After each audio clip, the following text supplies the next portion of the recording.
A very warm welcome to all of you to Self Selection Board, a one step towards uniform। मेरा नाम है शिवम वाशने और आज हम बात करेंगे साउथ चाइना सी के बारे में और ये इंडिया के लिए क्यों इंपॉर्टेंट है। ये टॉपिक आपकी जीडी, पर्सनल इंटरव्यू और लेक्चर तीनों में ही काम आएगा और ये आपकी तीनों एसएसबी में मदद करेगा, Indian army, navy and air force. चलिए आगे बढ़ते हैं।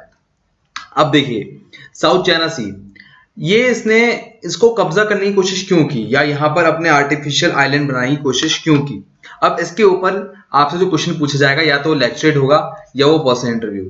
जो लेक्चरेट में आपसे सवाल पूछा जाएगा वो इस तरह से पूछा जाएगा, South China Sea, why is it strategically important for China. और जो पर्सनल इंटरव्यू में आपसे सवाल पूछा जाएगा वो ये होगा कि साउथ चाइना सी का डिस्प्यूट हम कैसे रिजॉल्व कर सकते हैं, मतलब इंडिया कैसे रिजॉल्व करवा सकता है या चाइना कैसे खुद से रिजॉल्व करे, आपके जो भी ओपिनियन है उसके अकॉर्डिंग। अब जरा इस पूरी वीडियो के तीन हिस्से होंगे। पहला कि चाइना और साउथ ईस्ट एशियन जो कंट्रीज हैं, आसियान नेशन हैं, वो इन बात पे लड़ क्यों रहे हैं साउथ चाइना सी पे। दूसरी बात कि चाइना की यूएसए से राइवलरी साउथ चाइना सी की वजह से क्यों बढ़ गई। और तीसरी, इंडिया और चाइना की राइवलरी साउथ चाइना सी से क्यों बढ़ रही है। अब जरा आगे चलते हैं। पहले कहानी की शुरुआत होगी चाइना और साउथ ईस्ट एशियन के बारे में। अब देखिए, ये पूरा है साउथ चाइना सी का हिस्सा। आप देख रहे होंगे यहाँ पर ये चाइना है जो आपको रेड में दिख रहा है और यहाँ पर ये जो कंट्रीज दिख रही है आपको, वियतनाम जो ब्लू में है, फिर मलेशिया, ब्रुनई ये जो आपको हल्का सा ऑरेंज में दिख रहा है, फिलीपींस और ताइवान। तो कुल मिलाकर ये पूरी 5 देश हैं। इन 5 देशों के नाम आपको मुंहजुबानी पता होने चाहिए क्योंकि आपको इंटरव्यू में बोलने पड़ेंगे। आपसे पूछेगा भी कि आप जो 5 डिस्प्यूटेड नेशन हैं उनके नाम ले सकते हैं आप, या आपसे अभी सीडीएस में भी पूछा गया था, ये जो सीडीएस सेकंड 2019 था उसमें भी पूछा गया था कि इनमें से कौन सा साउथ चाइना सी के डिस्प्यूट में कंट्री नहीं है। अब जरा इसमें बात समझें। देखिए, ये जो साउथ चाइना सी का हिस्सा है इसमें ऑयल और गैस की भरमार है। यहाँ पर 11 बिलियन बैरल ऑयल है और 119 trillion feet cube natural gas आपको मिल जाएगी बहुत आराम से, मतलब इतना कि आपको डिपेंड नहीं होना पड़ेगा अरब नेशन पे। तो हर कोई इसे पाना चाहेगा। एक रीजन तो ये हो गया कि साउथ चाइना सी पे चाइना क्यों कब्जा करना चाह रहा है। दूसरा रीजन ये है कि वहां पर फिशरीज बहुत है, मतलब दुनिया की 10% जो फिशरी कर सकते हो आप, ये साउथ चाइना सी में आप आराम से कर सकते हो। तो फिशरी का प्रोडक्शन भी बहुत ज्यादा हाई रहेगा। एंड तीसरा सबसे इंपॉर्टेंट रीजन है कि दुनिया का 30% ग्लोबल शिप ट्रेड जो होता है वो इसी एरिया से होता है। देखिए, इंडियन ओशन हो गया, यहां से आप मलेशिया को क्रॉस करते हुए यहां से आप पैसिफिक ओशन की तरफ जाएंगे। तो मतलब ये गेट पास है इंडियन ओशन और पैसिफिक ओशन के बीच में। तो ये इसलिए बहुत इंपॉर्टेंट हो जाता है। और चौथी और आखिरी बात ये है कि ये जो रूट है, क्योंकि ये एक ट्रेड रूट है, ये 2 बिलियन पॉपुलेशन क्या मार्केट देता है कि इतने मार्केट को कोई भी कंपनी एक्सेस करती है। तो अगर इस पे किसी एक देश का कब्जा होगा तो वहां पर वो ट्रेड वैल्यू बढ़ा देगा।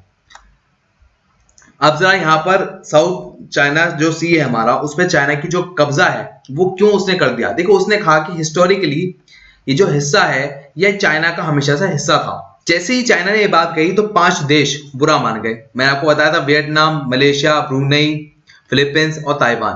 उन्होंने कहा आपने ऐसे कैसे कह दिया, क्योंकि अकॉर्डिंग टू यूनाइटेड नेशन एक चीज तय करी गई है, एक्सक्लूसिव इकोनॉमिक जोन, जिसका मतलब यह है कि किसी भी देश की जो समुद्र तट है, सी शोर है, वहां से 200 नॉटिकल माइल्स दूर तक उसका सी का एरिया, कवर एरिया होता है। एक नॉटिकल माइल होता है 1.82 किलोमीटर। ये आपसे एसएसबी में पूछा जाएगा। जब आप पूरी कहानी बोल रहे होगे ना तो आपको एकदम से टोक दिया जाएगा कि बताओ एक नॉटिकल माइल कितने किलोमीटर में होता है, तो आप कंफ्यूज हो जाओगे, यार इतनी बेसिक चीज नहीं पता मुझे। तो ये बात आप याद रखना। तो यहां पर कहानी ये थी कि एक्सक्लूसिव इकोनॉमिक जोन को चाइना क्रॉस कर रहा था। भाई आप जरा ये देखो, यहां पर ये वियतनाम को भी क्रॉस कर रहा है, यहां पर ये मलेशिया वाले को भी क्रॉस कर रहा है। मैं आपको दिखाता हूं एक्सक्लूसिव इकोनॉमिक जोन होता कैसे है। अब पहले में आप ये बात समझो, अगर साउथ चाइना सी में पूरा अगर चाइना का ही कब्जा है तो ये जो मान लो हमारा वियतनाम है उसका ऑयल भी चाइना ले लेगा, तो वियतनाम को तो कुछ मिलेगा ही नहीं, वो तो हमेशा फिर चाइना पे डिपेंडेंट रहेगा या फिर अरब से मंगाया वो किसी तरह से ऑयल। तो इसी वजह से ये जो देश हैं, 5 देश हैं, ये इस बात पे लड़ पड़े चाइना से और इसी वजह से ये इंटरनेशनल मीडिया में एक बात उभर के आ गई। ठीक है, अब जरा ये देखें इकोनॉमिक एक्सक्लूसिव इकोनॉमिक जोन। यहां पर देख सकते हो वियतनाम का यहां से 200 नॉटिकल माइल्स तक, फिर यहां से हमारा जो ब्रुनई है वो हो गया, मलेशिया हो गया, ताइवान हो गया, तो इन सब का ऐसे था। अब ये जो आपको हिस्सा दिख रहा है ना, ये वाला आपको डैश डैश करके दिख रहा होगा, ये वाला, ये ये ये पूरा, ये फ्री जोन है, क्योंकि जो 200 नॉटिकल माइल्स के बाद जो एरिया बचेगा वो किसी भी देश का नहीं होगा। उस पर कोई भी देश आ सकता है, जा सकता है, उस पर उसको कोई पैसे नहीं देने, कोई टैक्स नहीं दे रहा, या मतलब यहां से कोई उड़ भी रहा हो तो उसको कोई एयर चार्ज फी भी नहीं देनी। अब एक बार क्या हुआ, यूएस से ना पेट्रोलिंग कर रहा था, यूएस से जब पेट्रोलिंग कर रहा था, इस फ्री एरिया से गुजर रहा था, तो जब इस फ्री एरिया से गुजर रहा था तभी एक चाइना का शिप आ गया, उसने वार्निंग दी कि आप यहां पर नहीं आ सकते, ये चाइना का एरिया है, और तब से ये न्यूज में बनना शुरू हो गया। पूरी कहानी का ऐसा ये था। अब यहां पर सीन क्या होता है कि चाइना जब न्यूज में आया तो चाइना से पूछा आप ये इस एरिया को अपना एरिया कैसे कह रहे हैं, तो चाइना ने कहा कि एक थ्योरी दी, 9 डैश लाइन थ्योरी, आप ये अगर गिनेंगे लाइन तो आपको 9 डैश लाइन मिलेंगी। तो उसने कहा कि ये 9 डैश लाइन हमारा एरिया है, और कोई इसने पर्टिकुलर एरिया डिफाइन नहीं किया, बस एक रफ एरिया है। सोचो अगर मैं इस एरिया को ऐसे कर दूं तो 9, ये जो लाइन है ये मतलब एरिया जो हो गया इसको और बढ़ गया। अभी कहते जी यहां से तो यहां पर कम हो गया, अब यहां पर कम से कम अराउंड 200 नॉटिकल माइल्स और पीछे आगे पीछे हो सकता है आराम से। तो कोई फिक्स एरिया नहीं था, तो चाइना का एरिया कौन सा कुछ फिक्स नहीं हो रहा था। अब जब ये बात इतनी उछल गई तो चाइना को लगा अब हमें दबदबा बनाना पड़ेगा, अब हमें कानूनी तौर पे साउथ चाइना सी को कब्जा करना पड़ेगा। तो उसने एक दिमाग लगाया, एक जगह है यहाँ पर स्पार्टली आइलैंड्स। स्पार्टली आइलैंड्स क्या होते हैं, मतलब छोटे छोटे टापू हैं, इन्हें आर्क्यूपेलो भी कहते हैं, आर्क्यूपेलो। तो छोटे छोटे द्वीपों का समूह होता है, आपको ऐसा दिखेगा, अगर आप इसे जूम करेंगे ना डॉट डॉट दिखेगी आपको, ठीक है। तो इन पे चाइना ने क्या करा कि अपने मिलिट्री बेस बनाए स्टार्ट कर दिए, ठीक है। जो पहले इनिशियली चाइना के पास थे उनकी टेरिटरी के अंदर, तो उस पे तो उन्होंने पहले बेस जब स्टार्ट करे तो उनको लगा कि और हिस्से चाहिए, तो उन्होंने आर्टिफिशियल आइलैंड्स भी बनाने शुरू कर दिए और उन पे अपनी मिलिट्री सेटअप करनी शुरू कर दी। अब जब ऐसा हुआ तो बाद में पिक्चर्स कुछ ऐसी उभर के आई, जब सैटेलाइट इमेज ली यूएसए ने तो उसको दिख रहा था कि यार इन्होंने तो रनवे भी बना रखा है, इनकी अपनी बिल्डिंग्स भी हैं वहां पर इनके आर्मी के पोर्ट्स भी बन रहे हैं, सब हो रहा है, प्रॉपर कंस्ट्रक्शन चल रहा है, इनकी आर्मी पर्टिकुलर डिप्लॉय है। और जब इनसे पूछा जाता है कि भाई यहाँ पर ये ऐसा क्यों कर रहे हो, तो ये जवाब देते हैं जी बस पीसफुली कर रहे हैं, कुछ ऐसा ऐसा नहीं, मिलिट्री या कोई लड़ाई नहीं करनी हमको। अच्छा, चाइना का ना एक बड़ा ही स्ट्रैटेजिकल मूव रहता है, जैसे मान लो यूएस या मीडिया, इंटरनेशनल मीडिया इस बात को उछाले तो सब कुछ रोक देता है वो, पर जैसे ही इंटरनेशनल मीडिया शांत हो जाता है तो ये अपना कंस्ट्रक्शन का काम और तेजी से शुरू कर देता है, और फिर जब न्यूज में आता है फिर शांत हो जाता है। तो इस वजह से इसकी जो स्ट्रैटेजी थी वो पता नहीं लग पा रही थी कि वो करना क्या चाह रहा है, क्यों हो रहा है। सो धीरे धीरे अपने मिलिट्री बेस को बढ़ाने वाली स्ट्रैटेजी को कहा जाता है कैबेज स्ट्रैटेजी। इन्होंने छोटे छोटे आइलैंड्स का में अपनी मिलिट्री बेस धीरे धीरे बढ़ाए, और जिसकी वजह से अब ये क्या करते हैं, अपने इकोनॉमिक जोन का एरिया बढ़ा दिया इन्होंने, क्योंकि अब ये आइलैंड्स तो इनके हो गए हैं, तो इसका मतलब 200 नॉटिकल माइल्स तक इनके एरिया में कोई घुस नहीं सकता। तो वियतनाम, मलेशिया, फिलीपींस, सिंगापुर, अब इनकी कोई औकात नहीं बची कि ये कह दें कि हम ये हमारा एरिया है, क्योंकि अब तो चाइना के मिलिट्री बेस हैं।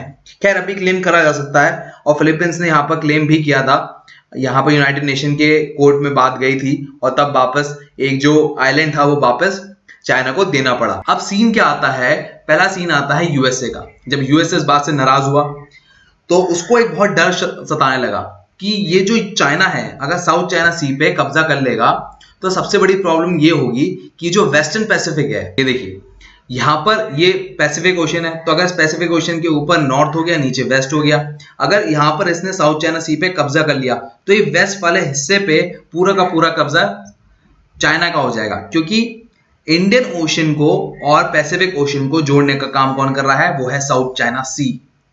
तो यहां पर यूएसए कभी भी ट्रेड नहीं कर सकता इन आसियान नेशन के साथ, ना ही यहाँ पर जापान के साथ। जापान के साथ तो चलो हो जाएगा, यहाँ पर पास में ही है, पर यहाँ पर कोरिया, ऑस्ट्रेलिया जैसे देशों में भी थोड़ी दिक्कत आ सकती है, क्योंकि चाइना वहां पर सिर्फ साउथ चाइना सी पे जाकर रुकेगा नहीं, वो आगे भी एक्सपेंशन करना चाहेगा। दूसरी बात ये हो रही थी, जैसे मैंने आपको पहले बताया कहानी में, कि एक बार यूएसए ना पेट्रोलिंग कर रहा था इस वाले एरिया में, तो यहाँ पर आपने नोटिस करोगे यहाँ पर अमेरिकन फ्लैग लगे हुए हैं, ये अमेरिका के जो है नेवल बेसिस है, या मैं कहूँ मिलिट्री बेसिस हैं। तो इनके लिए, यूएसए के लिए बड़ा खतरा था कि इनके मिलिट्री बेसिस पे कहीं ना कहीं अब एक स्ट्रॉन्गर एनिमी खड़ा हो रहा है, वो हो गया चाइना। तो इनको अब कहीं ना कहीं बैक ऑफ करने वाला कोई मिल गया है, तो इसलिए भी इनकी एक राइवलरी बननी शुरू हो गई। यहां तक आपको बात समझ में आ गई होगी। अब चलो आगे बढ़ते हैं। अब कहानी आती है चाइना और इंडिया की। चाइना और इंडिया के लिए क्या कंसर्न, देखो वैसे तो इंडिया का साउथ चाइना सी से कोई मतलब नहीं होना चाहिए, कोई डायरेक्ट रिलेशन नहीं है भाई, वो अपने इलाके में क्या कर रहा है। बट अगर चाइना की हमेशा से एक थ्योरी देखें तो वह एक्सपेंशन थ्योरी, और वो हमने देखी है अरुणाचल प्रदेश में और लद्दाख रीजन में। वो हमारे इलाके को अपना इलाका कहता है, हमने लद्दाख को यूनियन टेरिटरी बनाया, उसको इस बात से दिक्कत होने लगी। अरुणाचल हम उसे एक पूरा स्टेट डिक्लेयर करते हैं और अपनी गवर्नमेंट चलाते हैं तो उसे अपनी दिक्कत होती है। तो कहीं ना कहीं साउथ चाइना सी की मदद से ये इंडियन ओशन को भी आगे अपना टारगेट बनाना चाहेगा। क्यों, अगर यहां पर देखा जाए तो यहां पर श्रीलंका पे इसने लोन देकर अपना कहीं ना कहीं एक डेब्ट ट्रैप में फंसा लिया और इसका एक कहीं ना कहीं नेवल बेस बन चुका है। उसके बाद यहाँ पर मालदीव भी है, वो भी इसके कब्जे में है। उसके बाद पाकिस्तान यहाँ पर आ जाता है तो पाकिस्तान में भी इसका एक पोर्ट बन चुका है। तो ये एक बहुत बड़ी प्रॉब्लम क्रिएट कर रहा है, ठीक है। अब अगर ऐसी ये एक पूरी चेन क्रिएट कर देगा और इस वाले एरिया से पूरा कनेक्ट कर देगा तो ये इंडियन ओशन तो पूरा ट्रैप हो जाएगा। अब जरा आगे बढ़ते हैं, यहां तक की बात आपको समझ में आ गई होगी। अब सीन क्या है कि इंडिया ऐसे बुली से फाइट कैसे करे।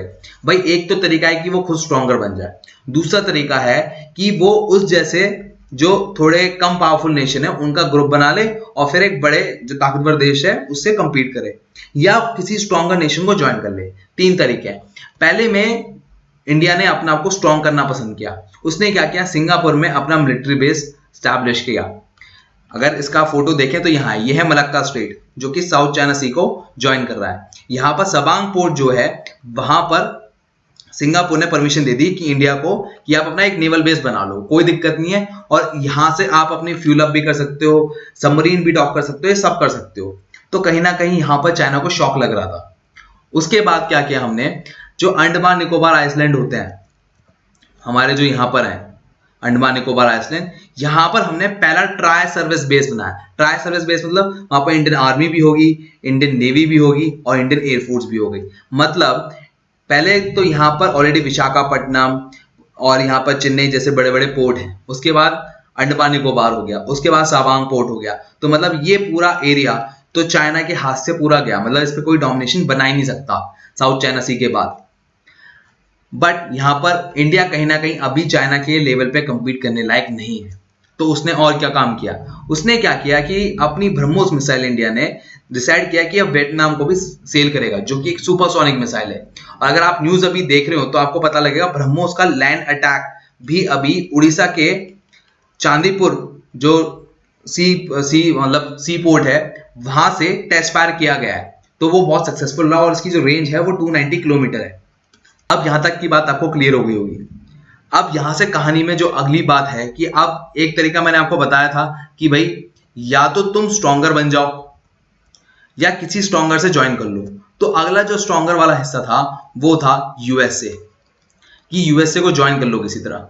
तो यूएसए, जापान, फिलीपींस ने मिलके एक मिलिट्री एक्सरसाइज करनी शुरू की, पैसेक्स। इसका मतलब होता है पैसेज, ठीक है, पैसेज मिलिट्री एक्सरसाइज। ये 2017 में हुई और ये बहुत ही बड़ी मिलिट्री एक्सरसाइज थी। तो ये चाइना को कहीं ना कहीं संदेश दे रहा था, आइदर बैक ऑफ और आइदर वी आर रेडी। तो ये बात आपको ध्यान में रखनी है। अब ये होता है वीडियो का एंड। एंड होने से पहले मेरी बात सुन लो भाइयों, या तो इस वीडियो को लाइक शेयर सब्सक्राइब कर दो, वरना एक टाइम ऐसा आएगा कि मुझे पकौड़े बेचने पड़ जाएंगे under national employment scheme of Amit Shah and Modi ji. और बहुत ही इंपॉर्टेंट है, वीडियो अच्छी लगी तो भाई बहनों के साथ शेयर करो, किसी न किसी के साथ शेयर करो। और एक बात और कहूंगा, एक वीडियो है how to prepare for current affairs for SSB, ये वीडियो जरूर देखो, इसका लिंक आपको डिस्क्रिप्शन बॉक्स में मिल जाएगा। ये वीडियो बहुत इंपॉर्टेंट है, ये बताएगी कि आपको अपने पर्सनल इंटरव्यू, लेक्चर, जीडी अगले 6 महीने में जो भी आने वाले एसएसबी उनकी तैयारी कैसे करनी है। मेरे लिए कोई मैसेज हो हैशटैग बास्टिंग करके कमेंट बॉक्स में डालो। जय हिंद, टेक केयर।